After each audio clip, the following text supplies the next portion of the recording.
Hello and welcome to the Cybersecure Guard YouTube channel. My name is Carola Buck, and here you'll find the best tips for your cybersecurity and how you can stay safe online. In today's video, I want to talk about an important topic that affects both individuals and businesses alike: password managers.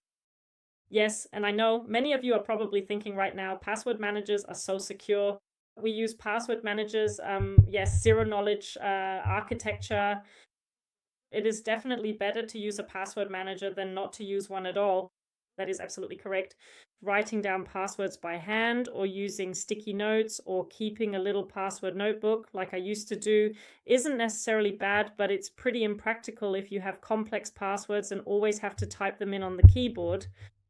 Right, that's one thing. And the other is, of course, even though everything is stored securely and, so to speak, locally, either at your workplace or in your home office, it's really inconvenient if others need to access it or if you want to log in through your browser. This also applies to local password managers like KeePassXC and KeePassXC, because you are, of course, responsible for managing the passwords and the backups yourself. And some time ago, I also made a video about Passport. It's exactly the same situation here. There, it's even more complicated because you have to host everything yourself or set everything up on your own and basically configure the entire password manager yourself. And as mentioned, you are also solely responsible for the backups. But that's what I'm doing now because, from my point of view, it's the more secure option. And of course, it's especially recommended for freelancers. Smaller companies, smaller businesses. But as I said, also for people working from home who want to take control of their passwords again. I have to state that clearly. And for those who don't want to entrust their passwords to a third-party provider, because that brings us to the real vulnerability. So first of all password managers promise the zero knowledge principle: Keeper, Dashlane, Bitwarden, ProtonPass, NordPass, and all the others. They advertise that only you have access to these password managers, meaning that only you have this master password and only you have access to the vault. And in principle, that's absolutely correct because employees usually can't view it, or at most, they only see the encrypted files and documents. But if hackers manage to break into this vault and get hold of the master password, they probably won't guess it. As has happened with LastPass in recent years, and again more recently, hackers have actually gained access to the vaults and have stolen several million in cryptocurrencies. And that was only possible because the security architecture of LastPass simply wasn't as good as they claimed it was. A similar case has now also occurred with Bitwarden due to changes in upper management, but also because of click checking and phishing emails, which have revealed security incidents and vulnerabilities that, until now, had remained rather hidden, so to speak. And of course, you have to ask yourself, how secure are these password managers really? They are better than not using a password manager at all, as I said. They are also secure in the sense that if you have a master password, it becomes more difficult for hackers to get into the vault. Absolutely right. But it's not just about the user behavior of yourself or your employees, but rather that the fundamental security architecture has already failed in many password managers at this point. And that's not just my opinion, but also that of the BSI, the Federal Office for Information Security, I believe, in Germany in any case, and an independent institute from Switzerland, both of which tested a total of 10 password managers. Dashlane was among them. No, Dashlane wasn't included. Keeper, NordPass, Roboform, and all the others, And all of these password managers had serious security vulnerabilities when it came to zero-knowledge architecture and, as I said, were not as secure as they claimed to be. The main problem was that hackers could bypass these security measures relatively easily without having to guess any passwords. And that's generally the problem with the cloud. Hackers will first try to attack online services, Facebook logins, Instagram accounts, and so on, but also clouds and password managers, before they attack a computer or try to hack a computer. Because, of course, it's much more lucrative if you can hack multiple accounts, as was the case with LastPass, and then also gain access to several vaults. In that case, it's obviously worthwhile on a much larger scale, so to speak. So what should you do now? Should you stop using password managers altogether or start panicking, as someone asked me on Reddit? He doesn't trust any password manager at all and doesn't know what to do. He's very skeptical about it, and as I said, I can understand that to some extent. It's about it's about privacy as well.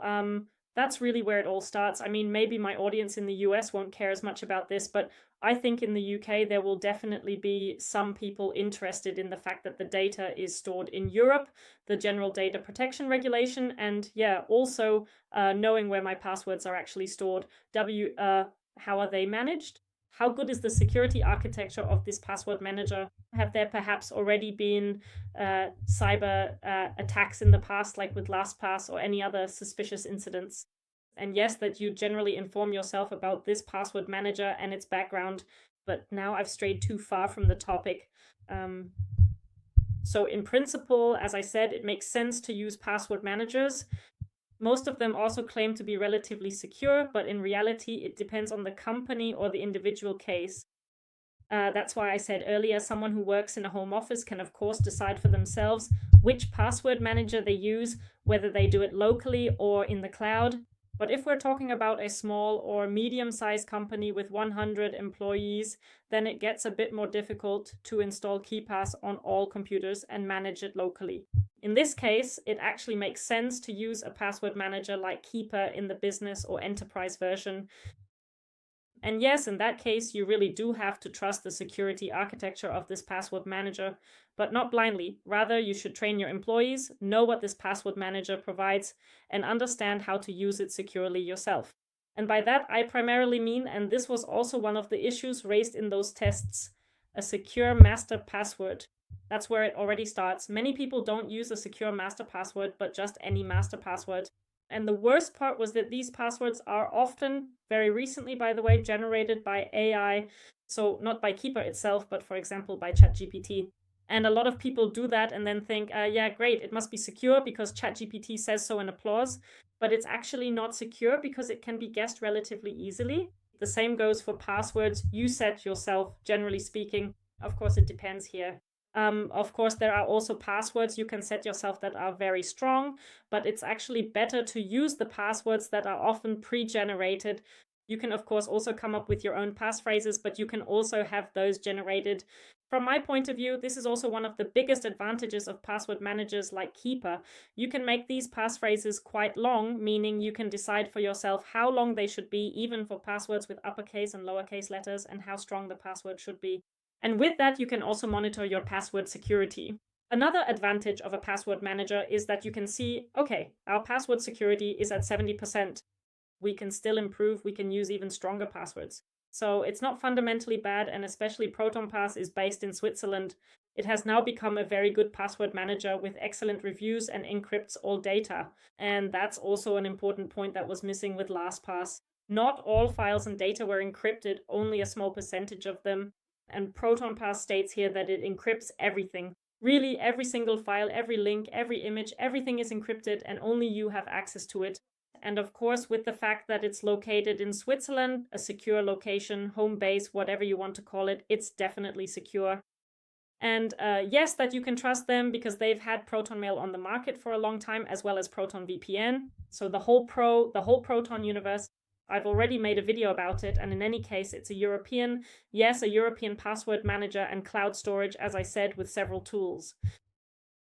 But to return once more to the question, is it worth it now to use a password manager, or should you do without one? From my perspective, absolutely not. They are definitely incredibly beneficial and practical for easily sharing passwords with others, for storing all of your sensitive passwords in a highly secure manner, for automatically generating strong and complex passwords, and for keeping those passwords in a safe place, which is ideally done by using a dedicated password manager. Or alternatively, as I said, it really depends on the individual case to host these passwords yourself locally, And then, of course, you also have to take care of your own backups, making sure that these passwords are additionally stored somewhere else. Because if, for example, the laptop or the device breaks, then the passwords are stored locally on that laptop. So you really need to make a backup or be able to synchronize them in the cloud. Many providers offer that as well, but then we're back to the topic of the cloud. And in the end, the passwords still end up in the cloud. So the difficult thing about this, or rather the nasty part, is that hackers, of course, target password managers and are increasingly focusing on them, wanting to steal this data. And sometimes they succeed precisely because the data is stored in the cloud. And of course, you could then say, okay, we won't use the cloud, or we won't use password managers, we won't use AI and so on, because there are definitely companies like that. And I also know people personally who say, oh, don't talk to me about the cloud or smartphones and so on. But generally, those people aren't keeping up with the times. And at some point, they might also realize that it can't work to just say, okay, I'm rejecting everything now. I'm rejecting the cloud. I'm rejecting AI. I'm rejecting, I don't know, any new tools. Of course, that's not a solution either. I think you have to find a middle ground. So password managers definitely make sense. You can use them, and you should use them both in business and in your private life. It's definitely better than saving passwords in Excel or Word. But you should also really consider if it makes sense for you to host the passwords yourself and not store them in the cloud. Because the problem with these password managers, it keeps coming up, and I've also thought about it for a long time. Can you trust LastPass again after they've already been hacked twice and have now been attacked again, right? So the real question is, how trustworthy is the password manager, and how good is its security architecture? And that brings us back to Bitwarden, which lately also doesn't quite stand for open source anymore. Because of this change in management, but also because of how should I put it? Due to a complete restructuring, security vulnerabilities have actually emerged here, even though Bitwarden was considered one of the best and most secure open source password managers. And now it turns out that it's actually not as secure as we thought. And I mean, that's probably the case with everything, if we're being honest. These promises always sound better in theory than they do in practice. Norton promises that a computer can never be hacked again. Avira promises that you'll now stay 97% virus-free, and so on. And I think most people know that these promises exist in theory, but in practice it just doesn't work that simply. There are so many other factors involved. How well are the employees trained? How much do I personally know about cybersecurity? And can I really trust these providers? What kind of reviews are there? How well does it work for others, and so on, so that you can, of course, inform yourself, but you can't, or rather shouldn't, rely 100% on this protection. Yes, today's video was rather short, but it was an important concern for me because it's currently appearing in the headlines more often that password managers are being targeted by hackers. And of course, they're lucrative, no question about it. Definitely lucrative for hackers to steal these passwords and to take the vaults. And as the name suggests, password managers with online vaults, you can really imagine it just like having a safe deposit box online. In this case, which of course exists as well, it's with files, with pictures, with content, you know. And if someone steals this vault, then they have all the contents. It works online just like it does offline, even when it comes to burglars. Burglars usually look for lucrative targets, of course, that's true.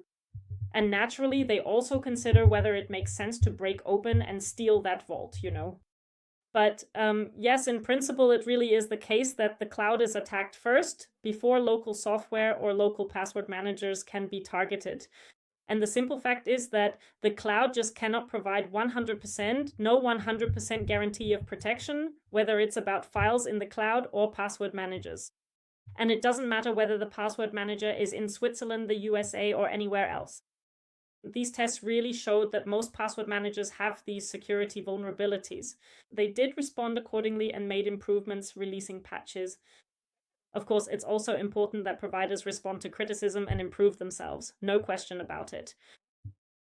But to sum up, these password managers are simply just one tool in a cybersecurity strategy. And a tool is just a single tool in the entire chain. If I were to tell you now that a secure password manager is completely sufficient and you never have to worry about anything else again, that would be wrong as a cybersecurity consultant. That's not true, because there really are a lot of vulnerabilities. This also includes the web browser itself, which can be easily tricked, just like artificial intelligence can be tricked, along with phishing emails and all sorts of other things that are part of the ecosystem, not just the password, and certainly not just the password manager alone. And another important point before we wrap things up for today, something that many people do, you know. They leave this password manager open, this vault. And just like with bank accounts, I've already seen people say, I don't log out, it's fine. Would you leave your front door open and say, oh, I don't need to lock it today, nothing's going to happen? Today the weather is nice, I can just leave the front door open? Of course not. You still lock your front door. At least that's what I do. And actually, I've always kind of had this feeling, I always lock up for safety, whether it's a room door, the front door, or whatever, because it just feels good to lock up. But a lot of people think with password managers or bank accounts, oh yeah, I'll just leave it open today, I don't need to close it. And of course, that's also something where hackers can actually tap in, just like with the autofill function. If that's always on, and for most people it is on most of the time, then it's basically an open door, so to speak, that hackers could exploit. But if you know all this and stick to these rules, you can use password managers quite safely in your own home office and business. And I still recommend them. They are definitely a worthwhile investment and actually indispensable for a good cybersecurity strategy. Thank you very much for your attention, and see you in the next video.